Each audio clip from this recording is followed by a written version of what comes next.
একটা কথা আছে না যে কষ্ট করলে মিষ্টি পাওয়া যায়। তো এই যে দেখেন, কথাটা হয়েছে বাস্তব।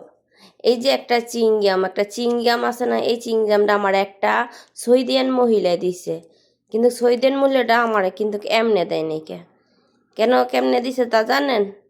আমি সে বলতেছে যে আমি একটা জুস খামো, পরে আমি বলছি যে ওই জায়গায় বাহিরে দেখেন গা দোকান আছে, তো সে জায়গায় টানেন গা। পরে কয় কি আমি তো যামু না, তাই তুই কি যাবি? পরে আমি কইছি আচ্ছা ঠিক আছে তাই যামু। পরে আমি সেই মহিলারে জুস আইনা দিছি, চিপ আইনা দিছি।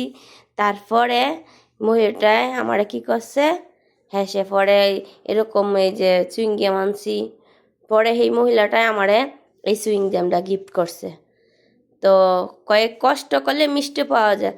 তো এই যে আমি তার লইগা এই কষ্টটা করছি দেখে কিন্তু সে আমারে এই সুইংগামটা দিছে। আর যদি আমি জুস চিপস নাই না দিতাম, তাই কিন্তু সে আমারে দিত না হইলে। তো এই এরকম সব কিছু ওই যে কোনো কিছুর ভিতরে কষ্ট না করলে মিষ্টি পাওয়া যায় না।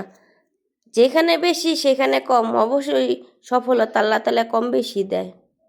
তো বিষয়টা হচ্ছে এই। তো সবাই কেমন আছেন? আশা করি ভালো আছেন। তো আল্লাহর রহমতে আপনাদের আমিও ভালো আছি। তো সবাই ভালো থাকবেন, সুস্থ থাকবেন।